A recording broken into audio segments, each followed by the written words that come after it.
الحمد لله رب العالمين. إن الحمد لله نحمده ونستعين به ونستهديه ونعوذ بالله من شرور أنفسنا ومن سيئات أعمالنا. من يهده الله فهو المهتد ومن يضلل فلن تجد له وليا مرشدا. وأشهد أن لا إله إلا الله وحده لا شريك له، هو الأول لا شيء قبله وهو الآخر لا شيء بعده. وأشهد أن محمدا عبده ورسوله وصفيه وخليله، أدى الأمانة ونصح الأمة وجاهد في الله حق جهاده حتى يأتيه اليقين من ربه. عباد الله، أن أوصيكم بتقوى الله عز وجل وأنهاكم عن معصيته ومخالفة أمره، فاعلموا أن خير الكلام كلام الله وخير الهدي هدي سيدنا محمد صلى الله عليه وسلم. اللهم أني أبرأ من حولي وقوتي إلى حولك وقوتك يا ذا القوي المتين. اللهم يا وهاب الهمنا الصواب والسداد برحمتك الواسعة يا أرحم الراحمين. أما بعد، أيها الأخوة الكرام، تكلمنا في الخطبة الماضية عن بر الوالدين، ومهما تكلمنا أخواني عن بر الوالدين لا نؤدي جزءا من حقهما، لأنهما هما سبب وجودك في الحياة وسهروا الليالي على راحتك. ونكمل إن شاء الله عز وجل هذه الخطبة عن بر الوالدين، ثم بعدها نتكلم عن عقوق الوالدين، وأن أحيانا الله عز وجل نتكلم عن بر الوالدين وهما ميتين. الله سبحانه وتعالى في آيات كثيرة قرن إطاعته مع إطاعة الوالدين. قال الله عز وجل: واعبدوا الله ولا تشركوا به شيئا وبالوالدين إحسانا. وقال الله عز وجل: ووصينا الإنسان بوالديه حسنا. وقال الله سبحانه وتعالى: ووصينا الإنسان بوالديه حملته أمه وهنا على وهن وفصاله في عامين أن اشكر لي ولوالديك إلي المصير. آيات الإخوان المحكمات. الذي أمرنا هو الله، والذي حثنا على بر الوالدين هو الله، لأن الله عز وجل يعلم من هما أحق عليك بالصحبة وأحق عليك بالرضا أن تكون واقف جنبهما. أولا، الله علمنا أن نعبد الله وحده لا شريك له، هو الأول لا شيء قبله وهو الآخر لا شيء بعده، وهو خالقنا وخلق علينا النعم الظاهرة والباطنة. هو الإله الذي يستحق العبادة. والإنسان المؤمن الذي يعبد الله ويعلم علم اليقين أن الله عز وجل يعبد لا خوفا من ناره ولا طمعة في جنته، لكن أنه رب يستحق العبادة. واعبدوا الله ولا تشركوا به شيئا وبالوالدين إحسانا، أن تحسن إليهما لفظا وحالا ومقالا، وتدخل السرور عليهما وإلى قلبهما. فإذا فعلت ذلك فإن الله راض عنك. والله سبحانه وتعالى يقول: وصينا الإنسان بوالديه حسنا، أن تخفض لهما جناح الذل، التذلل لهما واللين والكلام الجميل، التي إذا كلمت هذه الكلمة تدخل بهذه الكلمة السرور على قلبهما. لكن أخواني، شوف، حتى الله عز وجل يذكرك أيها الإنسان المخلوق كيف حملتك أمك، وكيف تعبت عليك، وكيف حملتك في بطنها، وكيف سهرت الليالي وهي الألم، من شدة الألم لا تنام الليل. ووصينا الإنسان بوالديه حملته أمه وهنا على وهن، أي ضعف الإخوان على ضعف،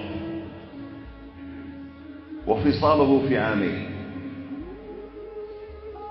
الرضاعة تبقى عامين، يرضع الولد عامين، بعد العمل لا يرضع الولد، لا يستفيد من هذا الحليب. الله هو الذي يقول وفصاله وفطامه في عامين.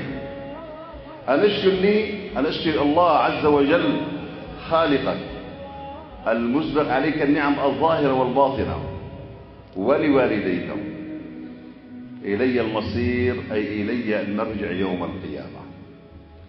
فسوف يحاسب كل واحد منا أخواني على كل صغيرة وكبيرة، ما فرطنا في الكتاب من شيء. من يعمل مثقال ذرة خيرا يرى، ومن يعمل مثقال ذرة شرا يرى. لا تحقرن من المعروف شيئا وأن تلقى أخاك بوجه طلق. أخواني، العمل المؤمن كله عبادة وكله أجر عند الله عز وجل. مهما فعلت وصنعت فهذا العمل عبادة. لكن النبي عليه الصلاة والسلام أخواني يعلمنا هل يستطيع الإنسان أن يكافئ والده أو والدته؟ ماذا قال رسول الله صلى الله عليه وسلم؟ لا يجزي ولد والدا، أي لا يستطيع أن يكافئ الابن أباه. لا يجزي ولد والدا إلا أن يجده مملوكا فيشتريه فيعتقه. هكذا يقول الرسول صلى الله عليه وسلم. أي لا يستطيع أي واحد منا أن يكافئ أباه إلا أن يجد هذه الأم وهذا الأب عبدا. ليش يا أخوان ذكر النبي عليه الصلاة والسلام عبدا؟ لأن أخواني الحرية عز والعبودية ذل. هذا الوالد كان عبدا، أتى هذا الولد الحر عندما رأى أباه عبدا. لا يجزي ولد والدا إلا أن يجده عبدا مملوكا فيشتريه الولد فيعتقه في سبيل الله، يشتري أمه وأباه. إذا فعل ذلك الحمد لله أخواني الآن كلنا أحرار، ما في عقل. لكن يتكلم النبي عليه الصلاة والسلام في زمانه، أو إذا رجع الزمان كما زمان النبي عليه الصلاة والسلام بعهد سيدنا عيسى بن مريم عليه الصلاة والسلام. هذا النبي عليه الصلاة والسلام يقول هذا الكلام على الوالد والوالدة. وعن أبي هريرة رضي الله عنه قال جاء رجل إلى رسول الله صلى الله عليه وسلم. دائما الصحابة إخواني يجتمعون حول النبي إذا أتى سائل يسأل يستفيدون من السؤال ومن الجواب. كانوا إخواني حريصين على طلب العلم من فم رسول الله صلى الله عليه وسلم. فقال هذا الرجل لرسول الله صلى الله عليه وسلم: يا رسول الله، من أحق بحسن الصحبة؟ مين أفضل شيء أنا صاحبه وامشي معه واخدمه وكن معه في الليل والنهار؟ اسمعوا أخواني رسول الله صلى الله عليه وسلم صاحب الفم المعصوم ماذا جاوب هذا السائل. قال: أمك ثم أمك ثم أمك ثم أباك ثم أدناك أدناك. من الذي يقول هذا الجواب؟ رسول الله صلى الله عليه وسلم الذي لا ينطق عن الهوى إن هو إلا وحي يوحى. 3 مرات أوصاه بالأم. ليش إخواني؟ الله قال حملته وهنا على وهن، ضعف على ضعف، وكلما كبر في بطنها زاد ألمها.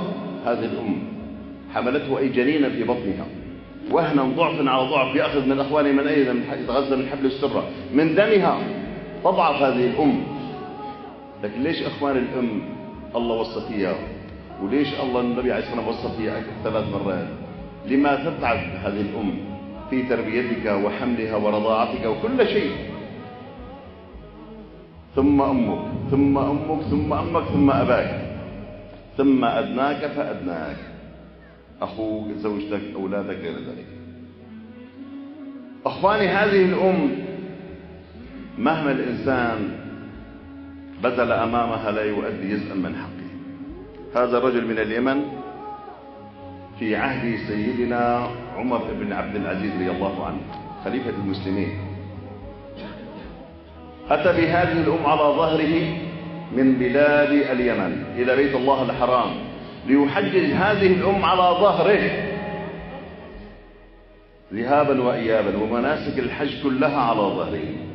قال: علي أن أؤدي أنا حق أمي، فأتى بهذه الأم على ظهره إلى بيت الله الحرام.